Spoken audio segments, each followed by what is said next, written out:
Hey guys, Ben Goldman with FOX61 here. Normally you see me in the studio, but today we are out on the golf course here on the golf range at Tumble Brook Country Club ahead of the Travelers Championship. You know, some of you might watch the Travelers Championship from your home each year, and that might be all that you see of golf, us talking about it on the air, but we wanted to come out here to the golf course to kind of do a golf 101, to show you some of the very basic rules of the game, why people like me love it so much, what the different clubs do, the rules of the game, what you could expect the first time you go to a golf course. How much do you pay? What do you wear? Where do you go? What is a golf range that I'm standing on now? So it'll be me, but somebody who knows a little bit more about the game, one of the teaching professionals here at Tumble Brook Country Club, Evan Lambert, joining us to give us some of the golf 101 basic rules of the sport.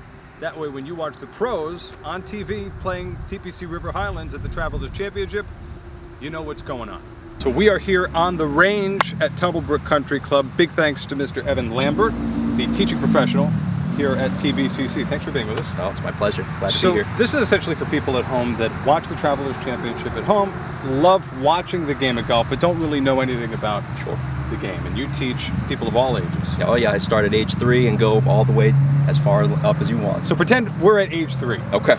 And we just need to know the very basics of what this whole entire golf world is all about. Sure. I'll follow your lead. Sure. So here on the driving range, this is generally where we would warm up for a round. You would come to practice or maybe take some instruction. This is just a general practice area. At a golf course, you may have a driving range, you may not. There are standalone driving ranges as well that are used for people who want to come and practice if they don't have enough time to go play. This here is an important part of golf, but I would say it is not the most important part of golf. Obviously, the golf course is where we want to go.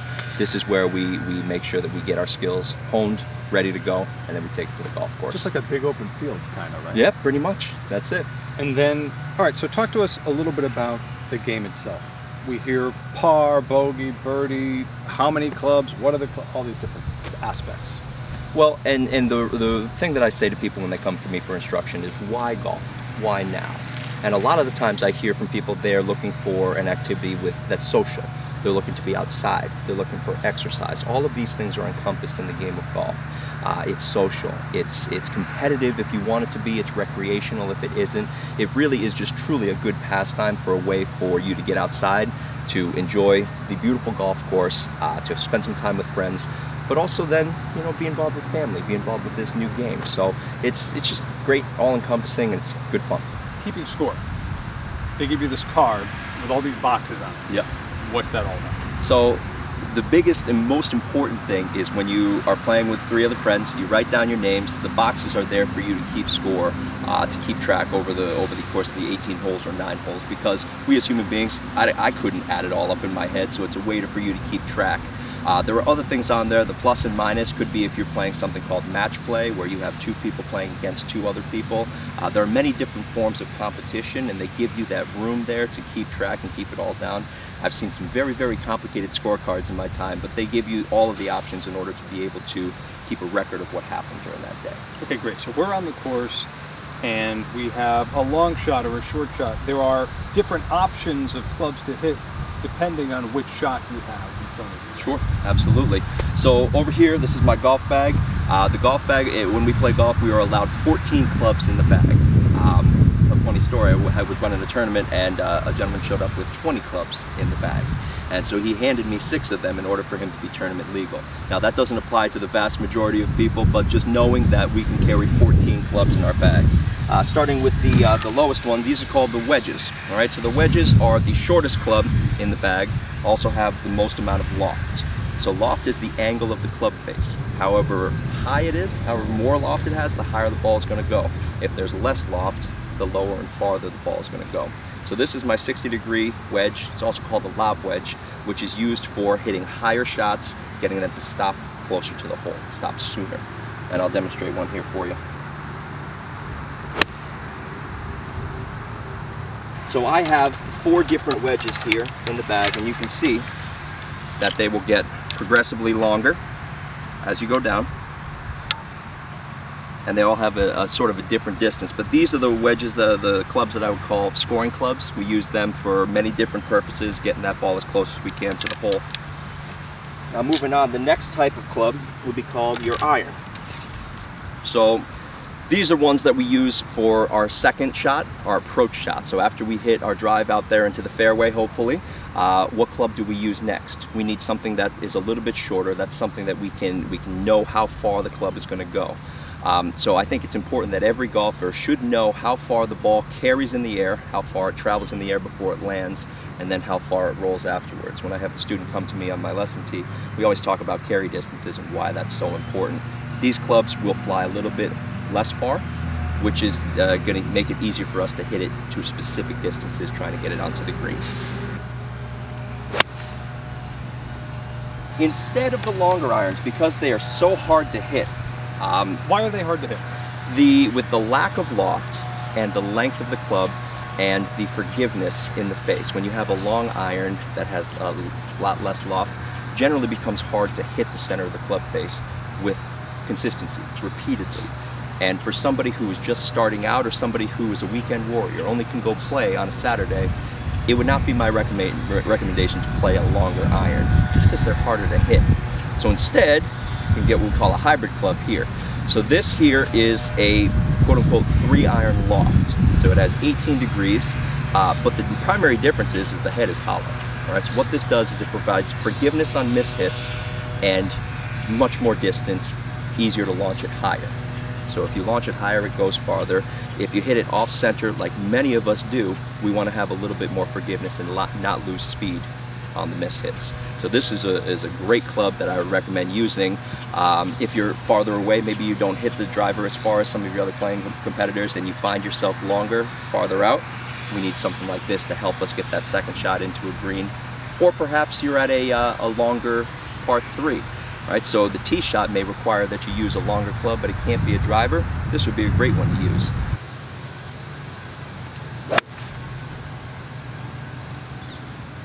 So Evan mentioned that there are 14 clubs in the golf bag, so many different shots to hit on the golf course, but arguably the most important shot to hit on the golf course is the one that gets the ball in the hole, which you can't practice here on the range. Nope. And why can't you practice it here on the range? The cut of the grass is different. You'll see the ball roll not as easily. Yeah. So we have to have a place to practice this most important skill, and that would be the putting green. Let's go. So we are here on the putting green now, completely different than the driving range where we went to go practice all those full swing shots. This is strictly for putting. Strictly for putting, correct, yes. And so what do we do? What's the most important part of being on this putting green? Well, there are two things that I always want people to come into practice when they get here on the putting green. Number one, we have to have a purpose when you're practicing. So you can split it up into two areas, what we call lag putting or distance control, trying to get the ball as close as you can to the hole from varying distances, and then making the ball into the hole from short distances. If you put those two things together, you can go out to the golf course and have success immediately. So this stick right here is showing us where our alignment should be with our body, with our club face. So the most important thing first is to set the club face. The line on the putter is going to point where we want the ball to go. And then from here, we set our body lines. Feet, knees, hips, shoulders should all be aligned to where we want the ball to go, because we want to get that ball to start on our intended target line as close as we can. Right? So if it doesn't, one of two things could happen. It could be the way that we're swinging, or it could be where the putter face is pointing at impact. So one of those two things, and why this line is so important, is it gives us feedback on where our putter is moving, where the club face is, and where the ball is ending up. All right, so we want to aim the club face, we want to aim our body, and then try to get the ball to start down our intended line as close as we can.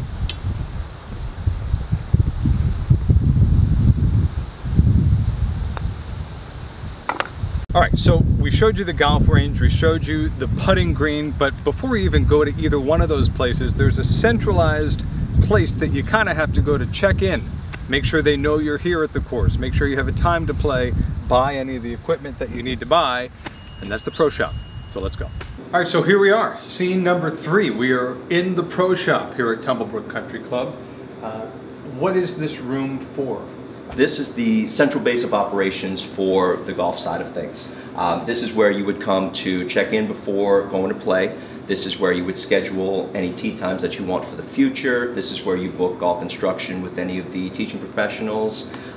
This is where you purchase merchandise, any sorts of hats, shirts, gloves, balls, all the things that you need to play golf. You can find them here. Any sort of gifts you would like to give or mementos you would like to have from your time here, this is where you would find them. Also, we do have beverages and some snacks here. So anything that you might need throughout the day when you're going to play golf, you can find it in the golf shop.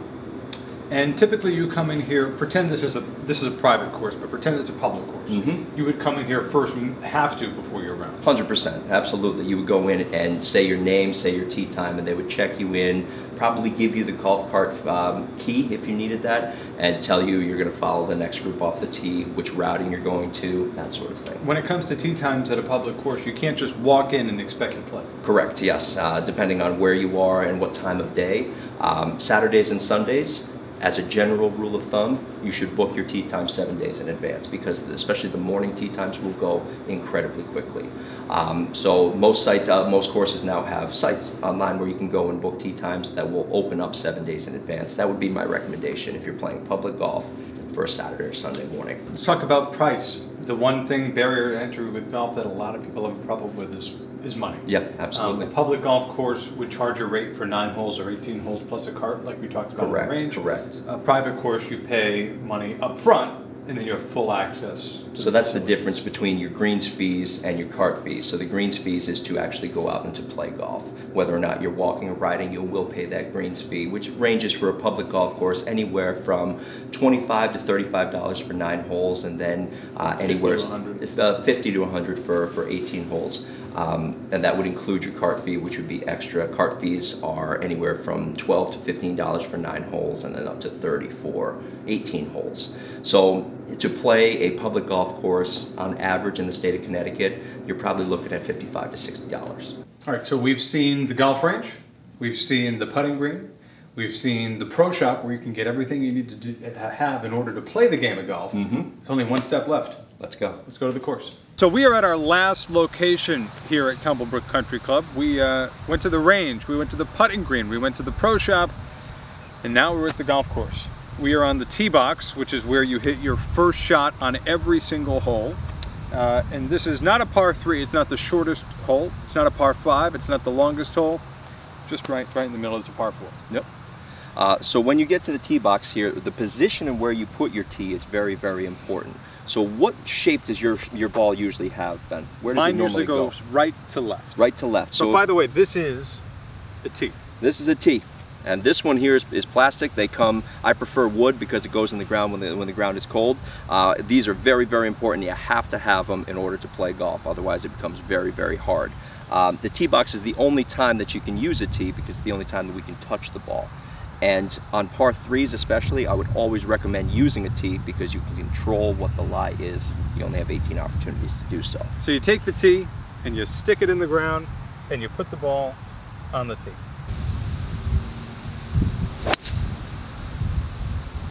So now we have hit our drive, we're out here, and your ball has landed in the fairway. The fairway is to the shorter cut of grass here. This is where we ideally want to be for our second shot in. If you were in the rough over here, the longer grass would have been more difficult, but you did it perfectly. Thank you. So this is our opportunity now to use our next club for our second shot, called the iron. All right, so Ben, what club do you have right here? I have a 9-iron. 9-iron, we've got about 152 in right now. And notice we can't put this on a tee because his ball is already in play. He's going to hit it off the ground. So, let's hope.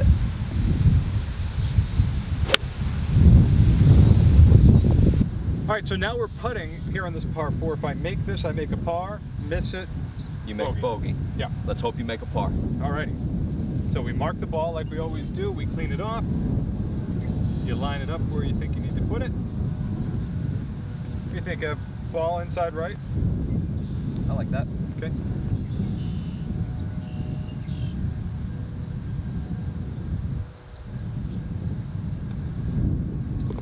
So we have concluded our day here at Tumble Brook Country Club. We showed you the range, the putting green, the pro shop. We even played a hole of golf. A huge thanks to everyone at Tumble Brook for letting us out here. And if you saw some information about golf or learned something from these videos with Evan, and you want to learn, Evan, you You give lessons here, right? Sure do. Yep. And what's the best way for people to get in touch with you? I would just say to contact the Tumblebrook Golf Shop directly and let them know you're interested in coaching sessions with me. And would you go out on the course with people like you did us? Absolutely. I try to get on the golf course for every single session because that's important. Big thanks to Evan Lambert and everyone here at Tumblebrook. Have it playing, hit them straight.